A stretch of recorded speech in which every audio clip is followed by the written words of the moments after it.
Apa itu masing-masing kita akan bahas. Nah, ini contoh untuk fabrikasi awal quartz dari SiO2, silikon dari SiO2. Ya, SiO2 dimasukkan sini. Kita tambahkan karbon untuk mereduksi. Ini kan tadi plus C nanti ya. C nanti akan menjadi Si plus CO2. Oke. Nah, ini hubungkan di sini. Oke. Mengalir, ini ada potongan kayu. Kemudian dipanaskan. Ini panasnya menggunakan apa? Listrik. Menggunakan induksi ya. Elektroda sampai ujung sini ya. Elektrodanya ini sangat panas di sini. Ini listrik mengalir dari sini ke sini ya. Mengalir sehingga menghasilkan temperatur yang sangat tinggi 2500-an derajat Celcius. Oke. Nah, tadi silika yang dicampur dengan karbon, dicampur dengan potongan kayu, dimasukkan semua, hingga terbakar. Oke. Semakin dalam, semakin panas temperaturnya. Oke. Hingga yang paling bawah adalah silikonnya sudah mencair, cairan silikon sudah terbebas dari oksigen. Ya, oksigennya sudah diikat oleh karbon sehingga menghasilkan Si, lelehan Si. Ini bisa diambil kemudian dicetak. Nah, ini yang kita sebut sebagai MGS, ya. Metallurgical Grade Silicon. Nah, ini perlu alatnya besar sekali. Ini perbandingannya kalau manusia tingginya segini, alatnya setinggi 2 lantai, 2 atau 3 lantai. Ya. Memang sebuah alat berat untuk pemrosesan logam. Nah, setelah dari MGS, kita perlu mengubah menjadi CGS ya. Konsentrasinya dinaikkan dari 98 sampai 99, jadi 99,9999. 69. Nah, ini menggunakan proses Siemens. Kita ubah dari MGS ini, kita tambahkan HCl gas ya, sehingga dia menjadi TCS, ya, trichlorosilan, ya, SiHCl3. Ini senyawa volatile, mudah untuk menguap. Jadi hasilnya adalah sebuah dalam bentuk cairan awalnya, yang dengan sedikit pemanasan dia akan menguap. Ya. Cairan yang mudah menguap nanti gampang dipisahkan, dimurnikan dengan cara destilasi. Misalnya ada campuran apa di sini, Al, nanti Al akan menjadi AlCl3. Ya. Nah, ini lebih AlCl3 padatan di sini. Ini cairan yang mudah menguap, jadi bisa dipisahkan. Diuap dari TCS, nanti dipisahkan menjadi sangat murni, ya 99,9999. Ya, nah, kemudian kalau sudah murni, baru kita kembalikan, kita ubah reaksinya menjadi CCS menjadi MGS plus HCl. Jadi TCS ditambah H2, nah, ini ditambah gas, ya. Dimasukkan ke sebuah chamber, ya, SiHCl3 tambah hidrogen, kemudian ini agak dipanaskan, nanti akan terjadi reaksi kimia.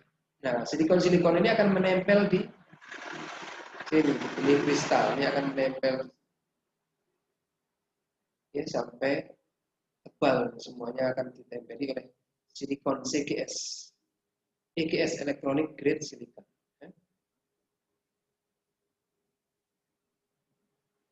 Nah, ini ada gas HCl, ya, hasil reaksinya akan dikembalikan dipakai untuk di sini, untuk di proses Siemens. Ya. Nanti ada gas SiHCl3 yang belum bereaksi dan gas H2 yang belum bereaksi diresirkulasikan lagi, sehingga dihasilkan CGS yang kemurniannya 99,9999%. Oke. Nah, proses selanjutnya adalah CZ, Krosowski method, untuk membentuk silikon single crystal. Ya, tadi EGS electronic grade silicon tadi yang 99,9999% itu kita panaskan hingga menjadi cairan, hingga meleleh. Ya. Ketika sudah meleleh, saya tambahkan sebuah kristal sebagai seed, sebagai benih kristal. Oke. Kristal tadi saya masukkan pelan-pelan, kemudian ditarik secara perlahan ke atas sambil diputar seperti ini. Sambil diputar, seednya juga ditarik. Nah, ini atom-atom silikon dari cairan ini akan menempel dan mempadat, membentuk padatan di sini ya. Nah, ini membentuk padatan. Ini juga membentuk padatan lagi dari cairannya ini. semakin membentuk padatan, makin membentuk padatan, ya, semua membentuk padatan, hingga akhirnya kita dapatkan, akhirnya kita dapatkan sebuah single kristal yang seperti ini. Ya. Ini hasil dari CZ atau FZ. Okay. Z kristalnya awalnya seperti ini. Nah, ini semua adalah single kristal silikon. Nanti yang kita perlu potong-potong untuk membentuk wafer buat menjadi solar cell dan sebagainya. Okay. Nah, mengingat prosesnya yang sangat rumit dan mahal ini, maka harga silikon menjadi mahal sekali. Ya. Biaya produksinya tinggi. Silikon untuk membuat solar cell generasi ke-1. Ya, jadi meskipun efisiensinya tinggi, harganya juga tinggi, sangat mahal. Kira-kira untuk panel 100 watt peak hari ini kira-kira 1.250.000. Mungkin naik mono 1.500.000. Ya, dapat satu panel. Oke, itu silikon generasi 1. Oke. Nah, berdasarkan kelemahan dari generasi 1 di mana efisiensinya tinggi tetapi biaya produksinya juga tinggi, maka dibuatlah generasi kedua. Bisa nggak ada proses yang lebih sederhana, tidak perlu MGS, CGS, ya. Kemarin kan MGS, CGS tadi, kemudian FZ atau JZ, ya. Bisa nggak prosesnya tidak seperti ini? Nah, maka mulailah dibuat generasi kedua solar cell yang berdasarkan thin film, lapisan tipis. Jadi bisa silikon, bisa bukan silikon. Ya. Prosesnya juga bukan pakai CGS, MGS, F2, FZJZ, ya. Tapi dengan proses lain yang lebih ekonomis. Ya, contohnya dengan CVD, chemical vapor deposition atau PVD, physical vapor deposition, ya, sputtering atau evaporation. Ya. Nah, akan tetapi ketika kita menggunakan silikon, hasil dari proses CVD dan PVD ini bukan kristal tetapi amorphous. Ya. Ini bukan berbentuk kristal tapi berbentuk amorphous. Ya. Ada material lain yang bisa membentuk kristal. Contohnya kita bisa gunakan CDTE, cadmium telluride atau CIGS. Copper, indium, gallium, sulfur. Ya. Nah, ini banyak prosesnya. Okay. Nah, dengan proses yang lebih mudah dan lebih simpel ini menghasilkan biaya produksinya menjadi lebih sedikit. Penggunaan materialnya jauh lebih sedikit. Kalau kemarin silikon harus mungkin ketebalannya bisa milimeter, ya, dalam satu panel atau mungkin ratusan mikro.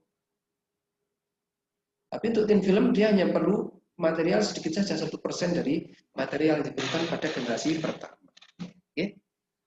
Nah, akan tetapi efisiensi dari generasi kedua ini umumnya lebih rendah. Kita lihat ini amorphous silicon yang paling bagus sekarang 14% dibanding monosilicon tadi berapa 27, sekian. Ya.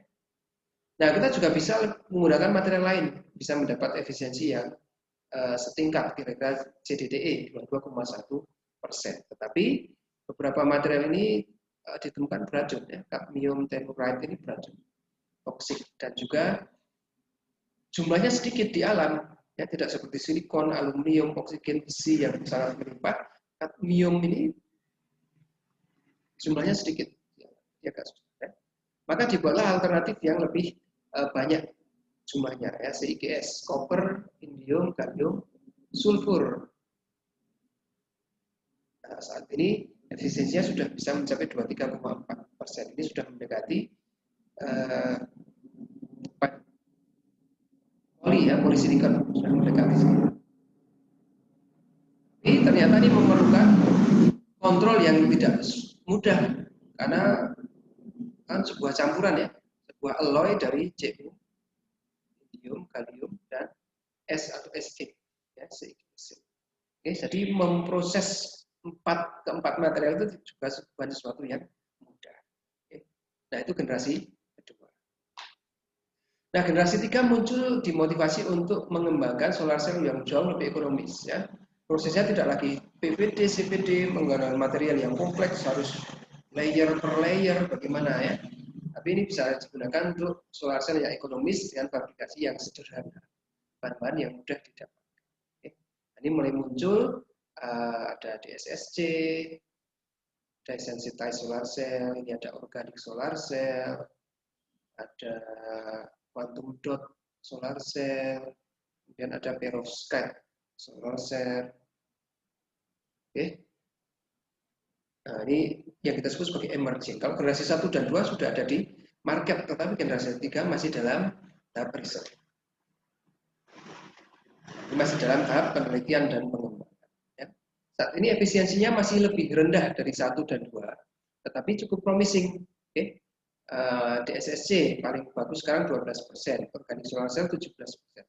Perovskite, nah ini penemuan terbaru, sedang hot-hotnya di perovskite ini karena efisiensinya tinggi sekali ya. Di awal-awal penemuannya sudah 25%. Jadi kemungkinan nanti bisa 40%. Dan quantum dot kira-kira paling tinggi sekarang 16,6%. Ya. Nah, generasi ketiga ini kenapa belum produksi, belum market, karena masih terkendala beberapa masalah, terutama adalah stabilan sel. Ya, contohnya organik ini menggunakan bahan-bahan yang mudah rusak, misalnya terkena radiasi UV, atau DSSC juga dalam beberapa lama dainya akan rusak. Ya, DSSC juga menggunakan cairan elektrolit sehingga dia memerlukan proses yang lebih elaborate untuk mengsil, untuk menutup supaya cairannya tidak keluar dari sensorinya. Oke. Intinya yang tiga ini belum banyak yang sampai ke market. Oke. Nah, ada beberapa teknologi lagi. Contohnya adalah tandem. Ini bisa menangkap lebih dari satu macam panjang kurva. Oke. Contohnya silikon kan band gap-nya 1,1 elektron volt. Ya, artinya dia hanya bisa menyerap elektron yang energinya 1,1 elektron volt ke atas. Ya. Misalnya ada elektron yang energinya lebih rendah dari itu, tidak bisa diserap, artinya akan terus diteruskan saja, ya. Tidak bisa ditangkap energinya. Oke. Maka misalnya dibuatlah tandem dengan germanium. Germanium memiliki band gap 0,67 elektron. Ya. Jadi sesuatu yang di bawah 1,1 nanti akan ditangkap oleh germanium, yang di atas 1,1 akan ditangkap silikon. Jadi dalam satu device si sinar itu ditangkap dua kali. Contohnya ini pertama ditangkap oleh apa ini? Lapisan yang pertama, kemudian ada beberapa yang diteruskan ini yang ditangkap oleh lapisan kedua. Ini sel solar cell yang tandem. Ini ada beberapa kombinasi dari tandem solar cell. Ya. Banyak sekali. Nah, ini contohnya seperti ini, ada spektra gelombang elektromagnetik dari matahari. Kita bisa buat solar cell gabungan dari beberapa zat. Yang pertama kalium indium fosfat misalnya, dia menyerap di panjang gelombang 1,8 sampai 3 lebih. Ya, jadi UV diserap. Kemudian ada GAS yang menyerap di 1,4. Kemudian ada germanium, ya, campuran antara GAS dan germanium. Yang bagian yang kuning 1 elektron volt. Kemudian baru ada germanium di 0,7. Jadi memanfaatkan dengan 4 solar cell ini hampir semua energi spektrum energi matahari bisa diserap oleh solar cell. Ya. Nah, saat ini solar cell yang menggunakan tandem paling bagus efisiensinya adalah 47,1%. Ya. Hampir separuhnya, ini tinggi sekali. Oke. Ini beberapa tabel efisiensi dari solar cell ini. Paling tinggi adalah 47,5. Ini tandem solar cell yang ungu ini multi junction cell, artinya tandem. Warna ungu ini tandem. Solar cell dengan berbagai variasi.